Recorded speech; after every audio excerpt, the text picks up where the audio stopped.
Hello, everybody. Kyle here, and you're listening to a new episode of the Chaos and Shadow podcast. I'm joined here by my co-host, Pagan. Pagan, how are you today?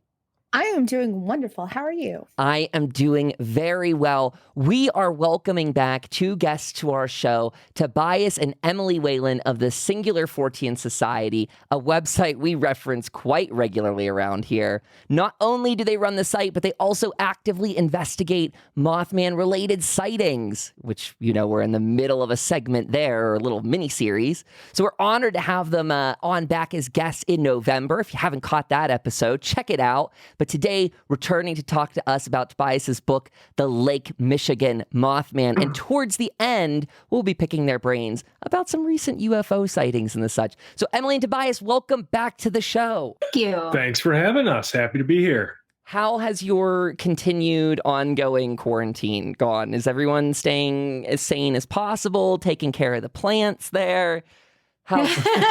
Keeping it real. Plants are mostly alive. So we're doing okay. You know, we've had some live investigations and experiment type stuff we've been able to do out of our home. A lot of our investigations take place outside, so it's been, you know, relatively easy to keep up with those. So yeah, we've been working around it. Okay. Glad to hear it. That's wonderful. Yeah, we've seen some of those pictures of some of the hiking and such. So we want to ask you about those a little bit later. But Pagan, would you like to go ahead and cue this up? Because I am eager to learn about this investigation on its own. Yes, I would be happy to.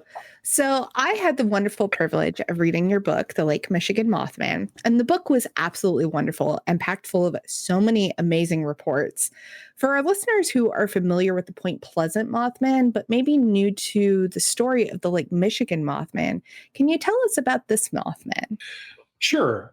You know, our involvement with this particular case started back in the spring of 2017 when we saw a trio of cases come through the Mutual UFO Network case management system.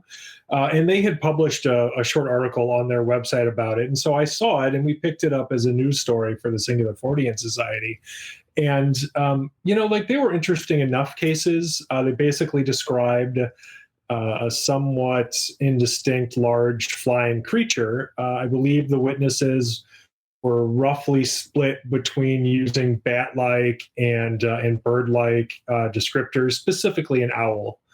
And so, you know, like that was really interesting. There wasn't really much follow-up on those cases by MUFON. And I later spoke to the state director for Illinois for MUFON, and you know, he straight up told me like they really weren't able to communicate with the witnesses very well. All the communication that did happen was through email, and so, you know, I honestly didn't think there was gonna be much to these. Frankly, I thought that like I would write a short article for our website about these weird seemingly one-off sightings, and that would be the end of it. But that's, you know, that's not what happened, right? So next thing you know, reports are coming in left, right, and center from seemingly dozens of people to UFO Clearinghouse, to Lon Strickler over at Phantoms and Monsters, and then eventually to us once we started, you know, working with them.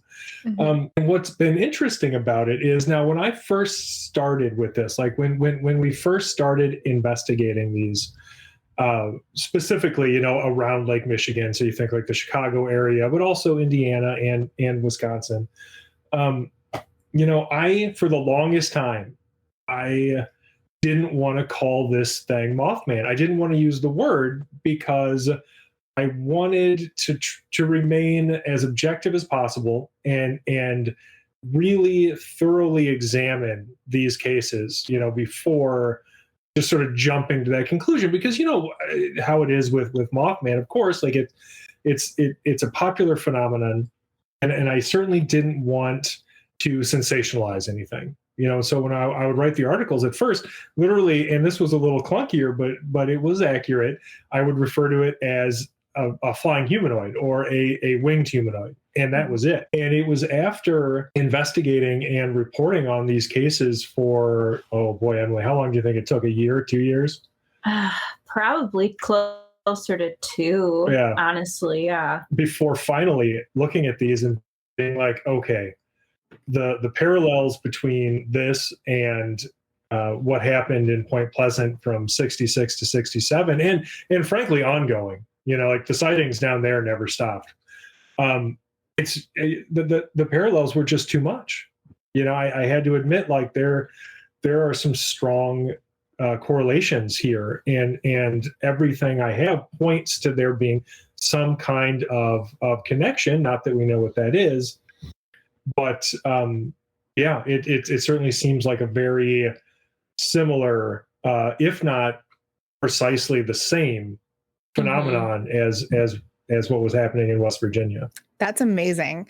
And that kind of also leads me into my next question. In your book, there's a lot of different reports that kind of range in different Mothmen, not Mothman. I don't know. I guess Mothman is the plural of that. Ranging in different body type, color, and eye color. Do you believe that it's possible that there's actually more than one that happens to be in the area? Well, I think that there are a variety of potential explanations. And so, say, when you look at, say, like yellow as in eye color for something like this, now, some of the reports received from that area, and by that area, I mean throughout the Midwest, but specifically around the Great Lakes, like Lake Michigan, they describe something that lacks any real paranormal element to it. There's none of the high strangeness that so often comes from so many of the more not credible but potentially paranormal Mothman sightings. Because these witnesses that I'm going to be referring to here, like they are very credible, and they certainly saw something they couldn't explain. But about 40% of these cases can probably be explained by a large bird. Frankly, probably in this case something like a great blue heron. And so we have this profile of cases where they're largely daytime sightings. They're just something big seen flying at a distance that the person couldn't identify. And, sometimes they'll report, hearing sort of a screeching sound. And there's everything about them, at least as far as the circumstantial evidence is concerned, would lead me to believe that those particular sightings probably represent something like a misidentified large bird. And it wasn't until 2018 that we had really good evidence to point to that conclusion for some of these sightings, when a witness in the Pilsen neighborhood of Chicago actually was bicycling to work, and he had a GoPro camera on his bicycle helmet. And he saw, as he was bicycling, these people standing on a street corner, and there was a man and a woman, and the gentleman was pointing at something up in the sky. And so naturally he's curious, and he looks up and he sees what he described to me later when I interviewed him as either like a giant bat or a man in a wingsuit, which is a fairly common description that we saw among a lot of these witnesses. Mm-hmm. And he's got this GoPro, camera on his helmet, luckily. And so he heroically decides he's going to follow this thing around and get as much footage of it as he can. And he was very forthcoming with that footage, and he sent it to us. He sent us the SD card and everything. Couldn't be more honest, really. Like, certainly he had nothing to hide. And we were able to get a couple of good stills out of this footage. And it was a bird. I mean, it's absolutely 110% a bird, but it was a big bird. Mm-hmm. Probably something like a great blue heron that can have up to a 7-foot wingspan. And so that really allowed us to solidify the profile for what I believe to be misidentified bird sightings, which again, by my estimation, account for about 40% of these sightings. And so that was a really, really long way for me to get to the eye color. So when you talk about people... Right. I love to take the long way around the barn whenever possible. And so when you talk about that variation in eye color, for instance, now yellow is the most common color, eye color for like great blue herons, for instance. Mm-hmm. And what a lot of people don't know is great blue herons are actually, now most of them, or most people think of them as diurnal, and that, you know, that is largely true. I think they're most active at or during the day, but their eyes are actually adapted to seeing in very low light conditions, so they will hunt at night. And so when you've got these sightings, you know, be they day or night, really, where somebody just saw something very briefly, maybe it was flying at a distance, they didn't really get that good of a look at it, but it still scared the crap out of them. And they describe something like yellow eyes. Well, it could easily be something like a great blue heron. In those instances where they talk about like red eyes or something, well, you know, black crowned night herons are a thing, and they're big around that area, and so they have red eyes. Now, I know that's a huge bummer, but remember, that's really maybe at most like 40% of the sightings total could be easily explained by that. A lot of them are a lot weirder and definitely can't be explained by something like a misidentified bird. But, you know, it's important to be able to explain the ones we can, because I really don't want to confuse all of this data. You know, like when you're trying to understand it, if you're conflating misidentified bird sightings with legitimate Mothman sightings, you're going to get a lot of really confused results. You know, you're not going to know what to make of any of it. And so when it comes to the other variation, so within the seemingly paranormal sightings, you do have a weird variation in description. So that can run the gamut from anything from like an emaciated humanoid with bat wings to a large hairy humanoid with leathery wings. Or we had somebody that we spoke to who described seeing something with like scaly skin and these huge black eyes with membranous wings. And we've had people who have described humanoids with bird-like characteristics. So, you know, humanoids with bird-like wings. And that's really interesting. So do I think that points to the possibility that there are, you know, multiple types of entities at play? Sure. I mean, I think it's possible that it could be one thing appearing as many things, or you know, many things sharing certain similar characteristics. The core of the phenomena, or if they are separate of these phenomena, does appear to be basically the same no matter what, though, if that makes sense. Mm-hmm.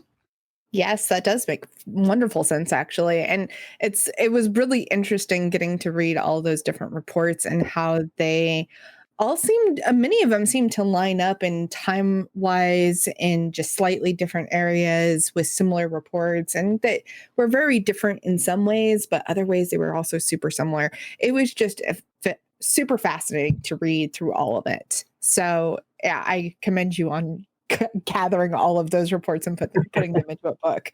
That was amazing. So speaking of the reports, out of all the reports and your investigations on this case, not all the other cases you guys have worked on, is there a specific report or investigation that really stands out, that just, when you think of all of it, that's the one that really just kind of stands out in your mind? What do you think, Emily? I mean, we've had some doozies recently, actually.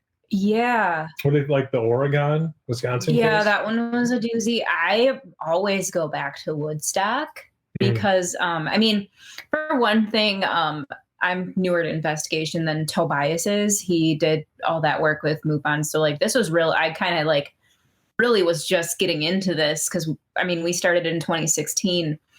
And, I mean, it's easy for me to say that Woodstock was, you know, one of my first, like, in-person investigations that I went on. I think what really stood out to me was how weird the case was. A guy is just driving to get milk down the road from where he lives, is driving back, and he sees a winged Bigfoot crossing the road.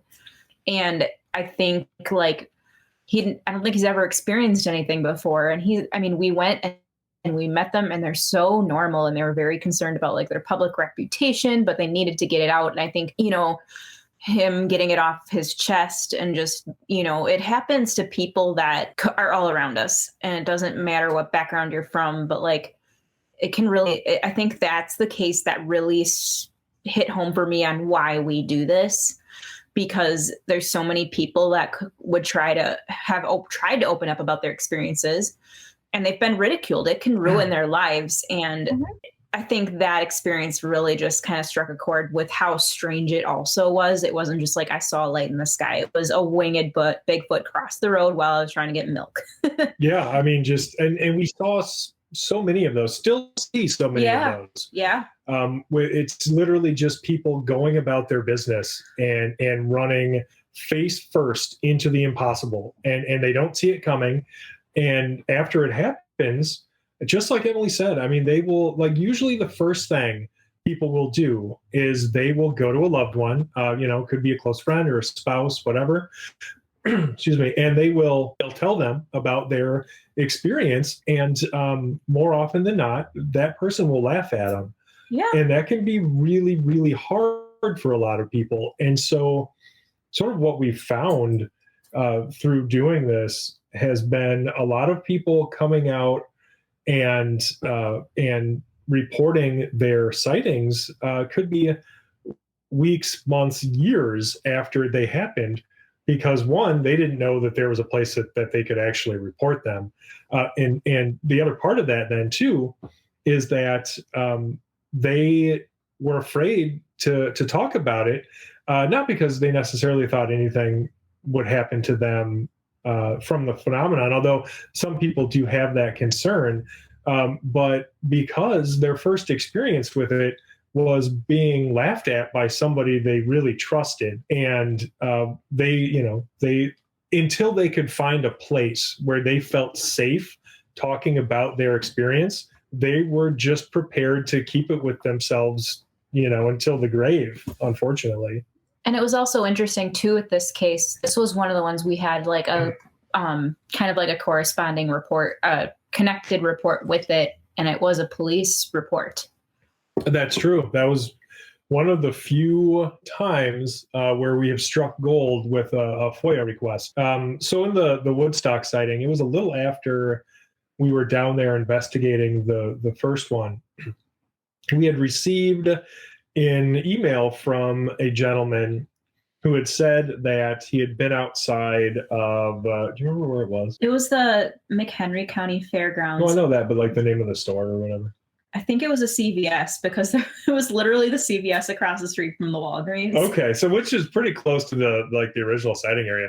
So this guy's standing outside of the CVS in the parking lot, and just like Emily said, like adjacent to this parking lot is the McHenry County Fairgrounds, and there's this big fence there, this huge chain link fence that separates the parking lot from the fairgrounds. And he's standing out there, and he says he sees this thing, this hairy humanoid with these leathery membranous wings, and he said that it I guess it looked at him and like yelled or screamed or something and charged the fence. And so he gets scared and he calls 911, and this thing takes off. And he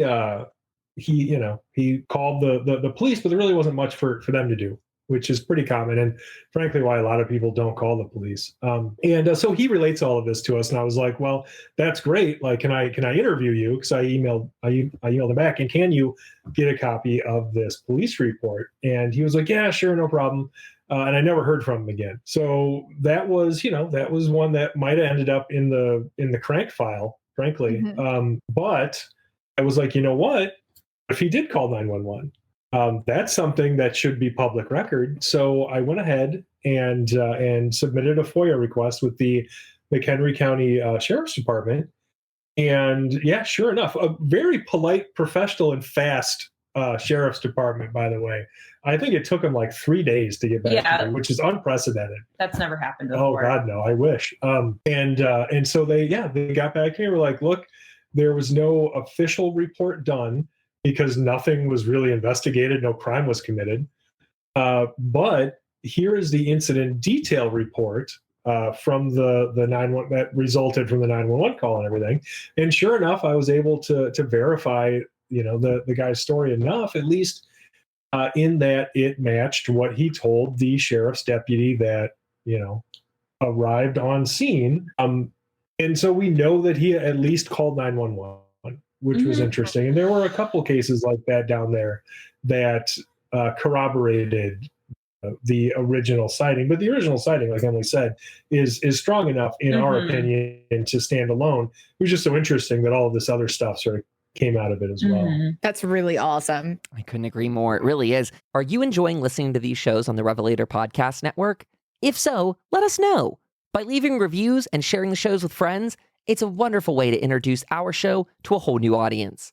And just in case you don't know, we've got 4 podcasts at the moment, including our Paranormal Chaos and Shadow, Kyle's Communist Book Club, Stellaris Emergency Broadcast for all you gamers, and Kyle's Valheim Bulletin for the gamers that just can't get enough. We got a lot going on, so consider becoming a member at chaosandshadow.com/subscribe, or check out my personal page there at chaosandshadow.com/Kyle. And it also turns us into the questions that I have a bit more relating to the website too, because I've been noticing this trend. For those out there that have not visited the Singular Fortean Society website yet, you absolutely need to. Tobias and Emily do a fantastic job going over these witness reports, getting as much detail as possible, and the one today covering a very recent UFO sighting from an airline pilot over New Mexico. That happened around February 21st.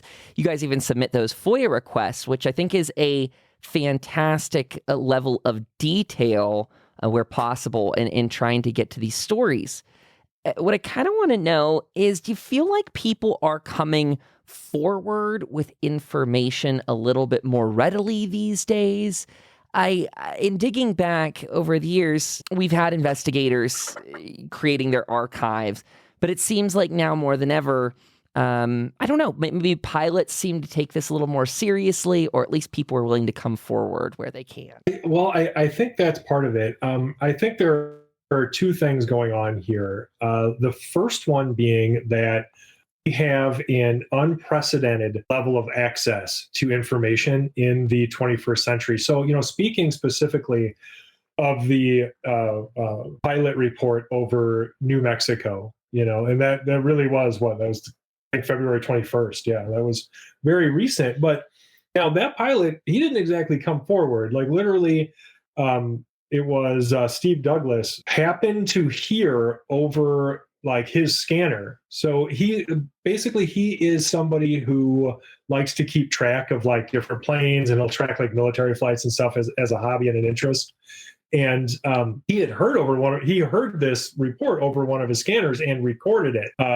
And that's what led to it actually coming out, And so I think that's a really good example of how not like never before people have access to equipment that allows them to do that, and we have the ability to disseminate information so quickly and so far, like geographically. He puts this out on the internet on his blog, and it's worldwide in 12 hours.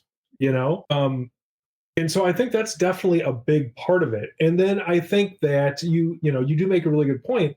And the other part of it is, I think more people are taking it seriously that, like, who might have really even just a few years ago been afraid to undermine their own credibility by talking about something like UFOs. With the New York Times article in 2017, and everybody finding out about ATIP and all of that. I do think that UFOs have sort of seen a resurgence of credibility in the public eye since then. And I do think that you're seeing people like pilots, like military personnel, who might before have been afraid to talk about their own experiences, or even be seen publicly taking this seriously, who are more than willing to now. So, yeah, I definitely think that that's part of it. I think that's a very interesting take on it, because Pagan and I have not been studying the field as long and reporting on cases to the detail that you two have with the Singular Fortean Society. You have a huge archive spanning way back with fantastic accounts. Like I talked about a little earlier, the attention to detail really stands out. And I think you summarized that very well, that nowadays we have the ability to collect information from around the world. I want to say not long ago, we were looking into some NICAP reports and things of that sort, that time period. And they were dreaming of a day where there could be databases to the degree we have now, where you could take sightings and in fairly real time match them up. So when I look at your site, when I look at all of this and I see it in it's a comprehensive format, not only the book that we've been speaking about in this episode, but in your ongoing efforts and investigations, I really think this sets a great precedent for people out there in what can be done. The FOIA requests are a thing people can do. Pagan and I are always telling people about looking up birth certificates, death certificates, things of that nature. Because when you're getting to these cases, you spoke very well about it with Pagan there too. People can easily misidentify things, and it's very easy for a small variation to turn into a big snowballing effect. So we very much appreciate that level of detail you put into your work. Yes. Now, well, thank you so much. Yeah. As we kind of get towards this ending portion of the interview, as we start to wrap it up here, I did want to know, since it's been since November since we talked, do you want to tell our audience what you two have been actually up to with the site? Any sort of changes going on? What can they look forward to if they go over there and poke around? Sure. So we always are very active with our community. We have a Patreon, which is patreon.com/Singular Fortean. You can do anything from just, kind of being a supporter, and we have Facebook groups that you can be in for $1. We have we have an exclusive podcast. We do live investigations. We do videos, and you can get that for $50. Or no, $5. I was getting ahead of myself. And then starting at $10, we have levels of official membership. And that includes meetups, membership kits, a book club, and way more. So, sure. Well, that's also the live investigations and experiments, things like that. One other thing that we like to do when it comes to people who want to sort of be the part of the official Singular Fortean Society membership is a lot of people who do that are very interested in investigation, and so we like to make ourselves available as a resource in any way we can, be that advice, helping people fine tune their witness interview questions, or really just track down cases in their area. Because we see it as sort of a collaborative society. That's always been our dream, where people can support each other in this sort of shared goal of trying to further our understanding of the paranormal. So that's a lot of fun as far as the actual Patreon. I'm working on our next book now, Strange Tales from the Singular Fortean Society. So we're hoping to have that out this summer. That'll be exciting. We do have appearances finally, or at least one scheduled after the pandemic or post-pandemic, which is, what is that? Is that end of July? Yes. Weekend of July 24th, I believe. Haunted America in Alton, Illinois. It'll be our third time there? That sounds right. Okay. I think it's our third time there. So we're looking forward to that. It's a really awesome conference that the community down in Alton, Illinois is unlike any other. So we're really excited about that. Yeah, that's a conference put on by Troy Taylor, and a lot of people probably know who he is. If you don't, check him out. You can find him on social media pretty easily. He's written about 1 million books. Yeah, I don't know how he does it. That guy is the Energizer Bunny of paranormal investigation and crime. He seriously, I think he's published like 10 books just over the pandemic. And he always says it's my last pandemic project. We're like, no, it's not. Yeah, right. I'm not holding my breath, but so I mean, definitely check him out. But it is really a fantastic conference. So if you're anywhere near Alton, Illinois, at the end of July, you should definitely make it if you can. We'll be there.